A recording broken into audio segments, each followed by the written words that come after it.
Welcome. In this video, we'll be taking a look at how to factor by grouping. So to begin, we're going to take a look at this first example. And what we're supposed to do is factor this expression. So at first, it's difficult to identify what the actual terms are. But think of this whole thing right here as being our first term, and think of this whole thing right here as being our second term. And so the first step of the factoring process is to find the greatest common factor.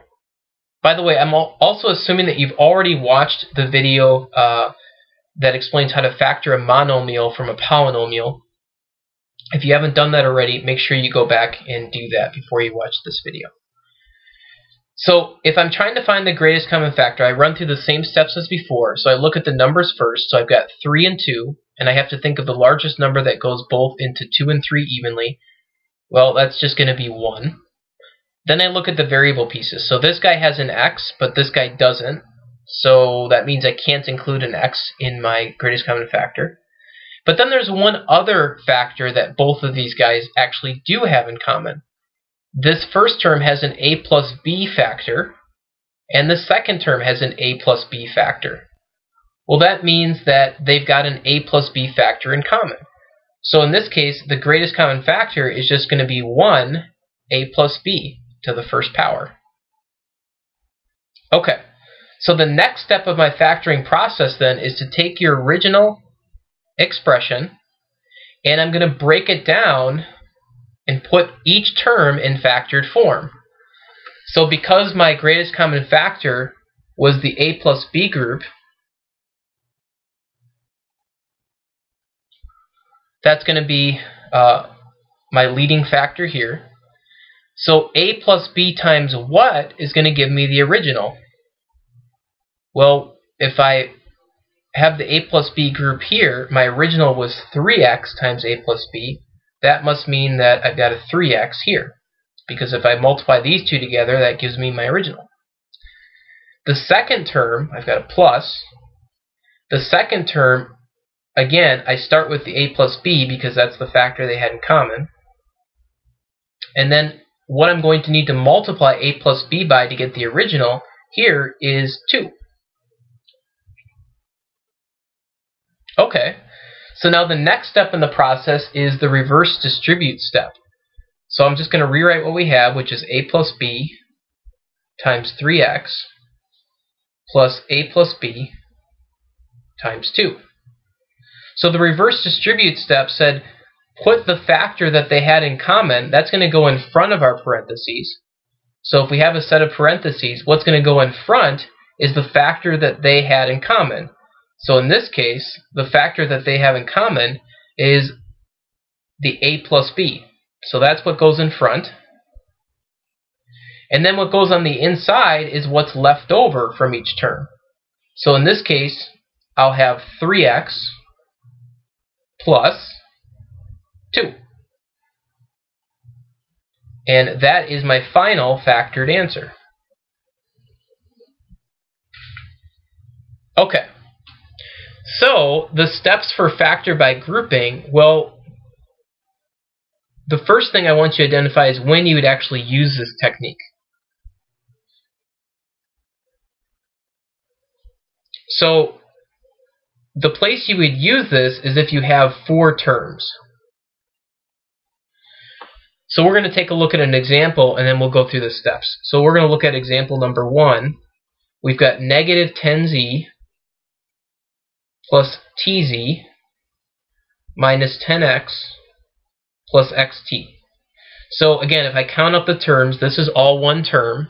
Terms are separated by plus and minus signs. That's one term, that's one term, that's one term, and that's one term. So I have 4 terms. That's why I'm using this technique. And now the first step in the process is to place into 2 groups of 2.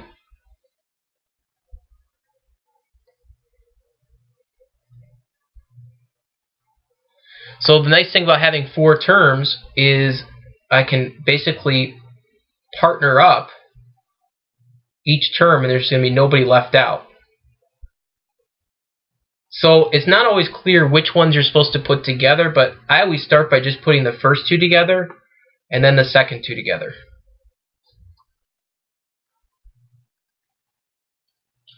Okay, the next step then, step 2, is to factor each group separately.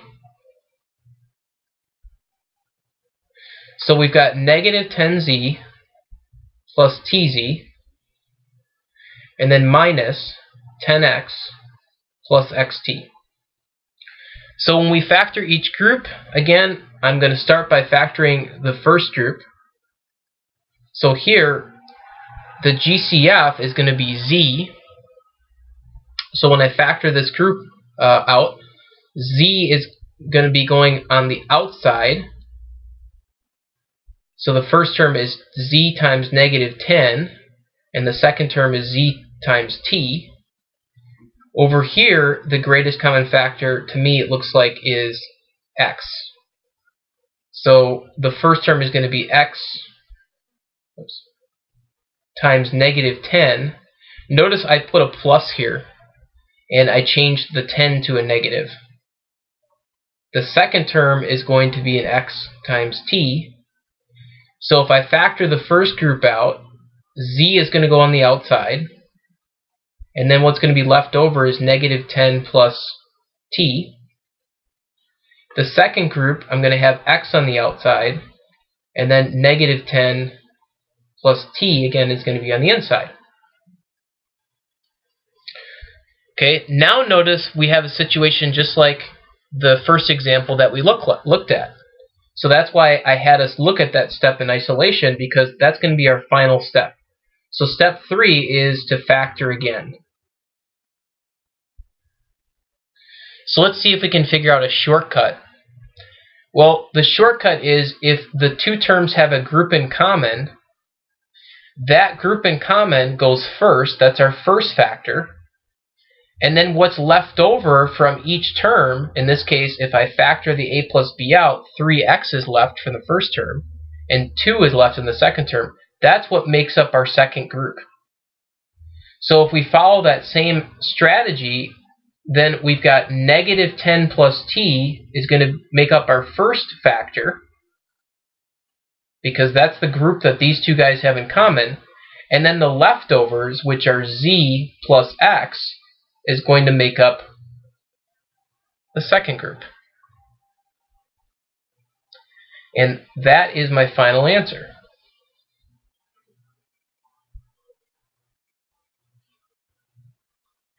Okay, I want you to try number 2, pause the video, and then restart after you've given it a try.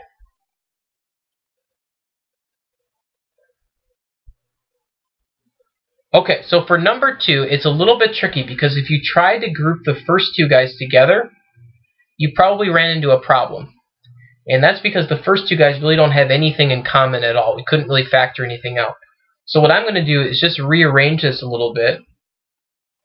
And I'm going to put the 4x and the 4y together. And then I'm going to put the yz and the zx together. And so my first group is going to be made up of those two guys.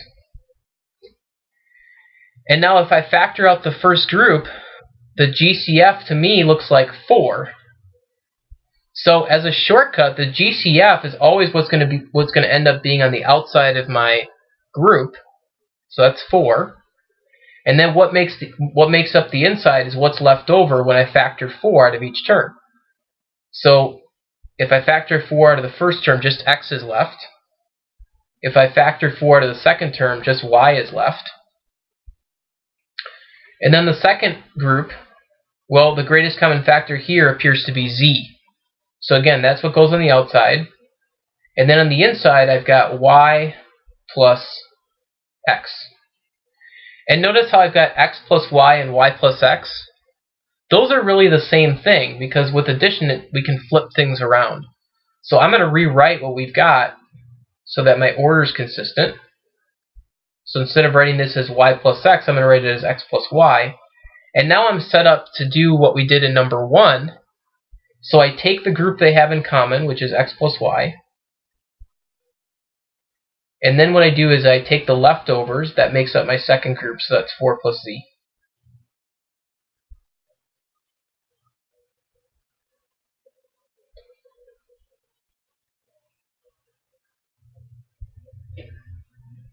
Okay, let's try, I just want you to try number 4. Pause the video and then restart it when ready. You may have to rearrange the terms in 4. Okay, so for number 4, again, I'm going to rearrange the terms a little bit. So I've got UW, and then I'm going to put minus WZ, and then minus 2Z plus 2U.